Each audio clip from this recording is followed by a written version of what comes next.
السلام علیکم ناظرین، میں ہوں سردار اصغر علی عباسی اور آپ دیکھ رہے ہیں کشمیر غزل۔ آج ہم بات کریں گے سردار سعادت محمود صاحب سے، جو ڈائریکٹر کشمیر سینٹر ہیں لاہور میں۔ تو سردار صاحب السلام علیکم، آپ کے کیا حال ہے؟ ٹھیک ہیں؟ بڑی خوشی ہوئی کہ آج ہم کشمیر سینٹر میں پہنچے اور آپ نے بہت اچھا ہمارے ساتھ جو ہے کوآپریٹ کیا، ہمیں انفارمیشن دی اور ہم اس کشمیر سینٹر تک پہنچ سکے، کیونکہ کافی عرصے سے ہمارا آپ کے ساتھ کمیونیکیشن نہیں ہو رہا تھا اور ہم یہاں پہنچ بھی نہیں پائے۔ تو میں چاہوں گا کہ آپ آگے جو جولائی کا مہینہ ہے اس کے حوالے سے آپ کشمیر کے جو مقبوضہ کشمیر اور آزاد کشمیر کے جو لوگ ہیں ان کو اور عالمی برادری کو کوئی کیا پیغام دینا چاہتے ہیں، کیونکہ آپ حکومتی نمائندے ہیں اور لاہور میں آپ ہمارے سفیر ہیں، کشمیریوں کے سفیر ہیں، اور اس کے علاوہ آپ کشمیریوں کے یہاں جو مسائل ہیں جو کشمیر سینٹر سے وابستہ ہیں، میری خواہش ہوگی کہ آپ اس پہ بھی گفتگو کریں اور لاہور میں رہنے والی کشمیر کمیونٹی جو ہے اس کو یہ آگاہی دیں کہ کشمیر سینٹر جو ہے وہ ان کے لیے کس طرح سے سود مند ہے، کیونکہ ہماری بہت سی کشمیر کمیونٹی جو ہے وہ کشمیریوں کو اس حوالے سے ان کو نہیں پتا کہ کشمیر سینٹر جو ہے وہ ان کو کس طرح سے سہولتیں فراہم کر سکتا ہے، کس طرح سے وہ ان کی کوآرڈینیشن کر سکتا ہے۔ میں چاہتا ہوں کہ یہ ساری مفصل گفتگو جو ہے وہ آج آپ یہاں پر کریں اور ہمارے ناظرین تک یہ پہنچ سکے۔ تو ناظرین، ابھی ہم جناب سردار سعادت محمود صاحب سے جو ہے یہ ساری تفصیل جو ہے ان سے سنیں گے اور اس سے آپ کو بہت زیادہ معلومات حاصل ہوگی، کیونکہ لاہور میں یہ ہمارے کشمیر سینٹر کے اندر صرف ڈائریکٹر کشمیر سینٹر نہیں ہے بلکہ ہمارے سفیر ہیں اور ہماری ہر بات جو ہے اس پر بارگاہ اقتدار تک جو ہے وہ ڈاکومنٹس کی صورت میں پہنچا سکتے ہیں۔ تو آپ اس انٹرویو کو ضرور دیکھیں اور اس تمام معلومات سے جو ہے آپ مستفید ہوں، اور کشمیر سینٹر میں بھی ضرور آیا کریں، کیونکہ یہ ہمارا سفارت خانہ ہے اور ہم اگر خود نہیں آئیں گے تو یہ کشمیر سینٹر جو ہے اتنا زیادہ فعال کردار بھی ادا نہیں کر سکے گا۔ میں آپ کا شکریہ ادا کرتا ہوں، اور آج کی یہ جو نشست ہے جس میں آپ نے 3-4 قسم کے جو مختلف سوالات اٹھائے ہیں جن پہ مجھے گفتگو کرنے کا آپ نے موقع فراہم کیا ہے۔ سب سے پہلی بات تو یہ کہ 13 جولائی آ رہا ہے ابھی، یوم شہدائے کشمیر، میں اس پر گفتگو کرنا چاہوں گا۔ اس مرتبہ 13 جولائی جو یوم شہدائے کشمیر ہے یہ ایسے حالات میں آ رہا ہے، ایک ایسا جو ایک بین الاقوامی طور پہ کرونا وائرس کووڈ-19 نے جانا سب کو اپنے گھیرے میں لیا ہوا ہے۔ تو ایسی صورتحال میں 13 جولائی یوم شہدائے کشمیر جو 31 جولائی 1931 کے شہدائے کشمیر کو خراج عقیدت پیش کرنے کے لیے ہم منایا کرتے ہیں، ہم ان شہداء کو خراج عقیدت پیش کرنے کے لیے اور اپنے دیرینہ عہد آزادی کی جدوجہد کے عہد کی تجدید کے لیے جو ہم تقریب کا انعقاد کیا کرتے ہیں۔ ابھی ایسے حالات میں ہم کیا کر سکتے ہیں اس پہ،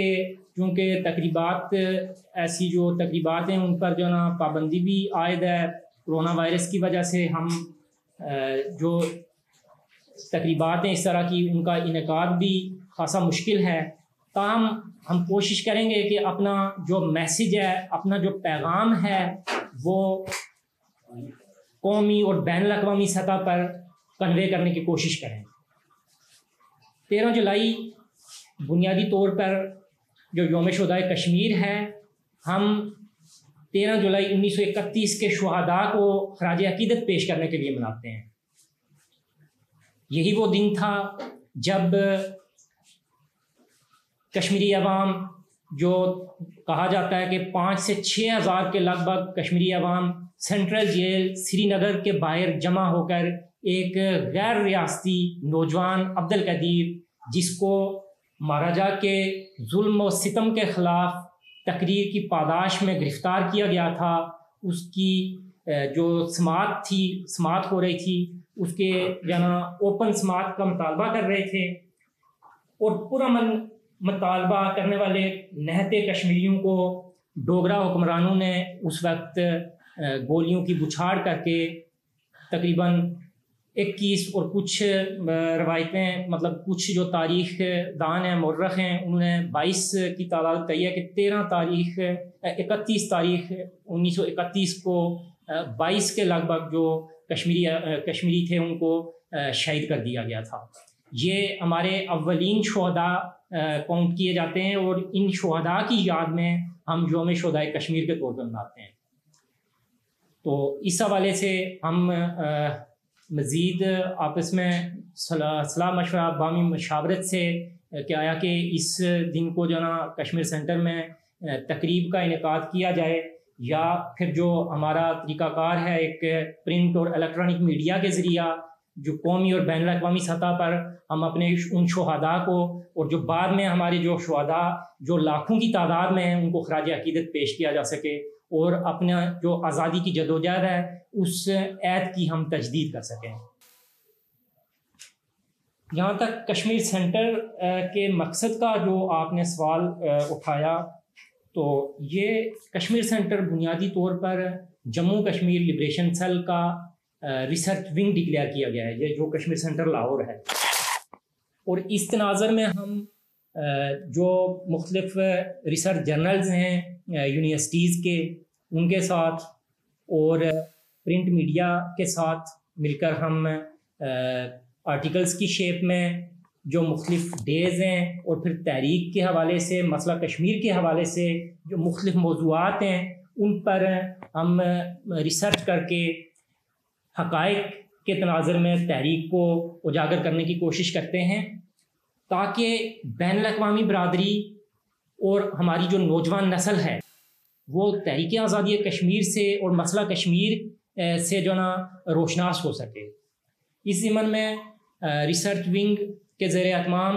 اور جموں کشمیر لبریشن سیل کے زیر اہتمام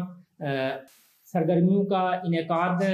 کیا جاتا ہے، جو ہماری روٹین کا ہے، جس میں کشمیر ٹوڈے ہمارا مظفر آباد سے جموں کشمیر لبریشن سیل مظفر آباد سے شائع ہوتا ہے، منتھلی میگزین ہے یہ۔ اس کے بعد ایک ریسرچ جرنل اس کی اشاعت وہ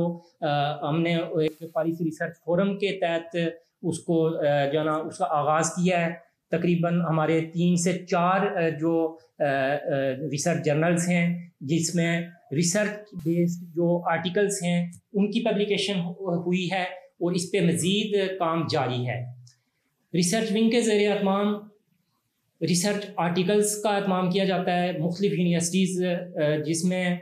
NDU کے ساتھ مل کر، پنجاب یونیورسٹی کے ساتھ مل کر، ان کے ساتھ جوائنٹ وینچر سے ہم ریسرچ آرٹیکلز کی وہ پبلش کرواتے ہیں، تاکہ جو تحریک آزادی کشمیر ہے اس سے نوجوان نسل کو، اور بالخصوص جو ہماری انٹرنیشنل کمیونٹی ہے، اس کو جو تحریک کے جو پس منظر ہے، جو پیش منظر ہے، اس سے تاکہ اور ہسٹری سے آگاہ کیا جا سکے۔ یہ تو ہو گیا جو کشمیر سینٹر کے حوالے سے۔ پھر جو آپ نے جیسے بات کی کہ کشمیر سینٹر یہاں پہ ایک سفارت خانے کی حیثیت رکھتا ہے، تو اس میں یہ ہے کہ ہماری جو کشمیری کمیونٹی ہے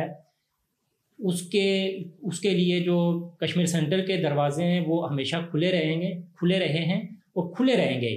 میں اپنے جب میری پوسٹنگ رہی ہے، میں نے ہمیشہ جو کشمیر کمیونٹی ہے اس کو میں نے انوالو کرنے کی کوشش کی ہے، کیونکہ یہ جو انوالومنٹ ہے یہ تحریک کے حوالے سے ہے۔ مسائل کا جہاں تک آپ نے ذکر کیا اور جو سہولتوں کا ذکر کیا، مسائل اور سہولتوں کے ساتھ ہمارا براہ راست کشمیر سینٹر کا کوئی تعلق نہیں ہے۔ ہاں، بحیثیت انچارج کشمیر سینٹر، بحیثیت کشمیر کمیونٹی کے نمائندہ کے طور پہ، ذاتی طور پہ میرا سٹاف ذاتی طور پہ ہم جو کر سکیں، ہم دن رات اپنی کشمیر کمیونٹی کے لیے حاضر ہیں، تاہم جو مسائل ہیں اور جو سہولتوں کے حوالے سے جو آپ نے بات کی ہے، اس کے لیے تو ہمارے یہاں پہ MLAs ہیں، منسٹرز ہیں، وہ کابینہ میں بھی موجود ہیں، پھر یہ ہے کہ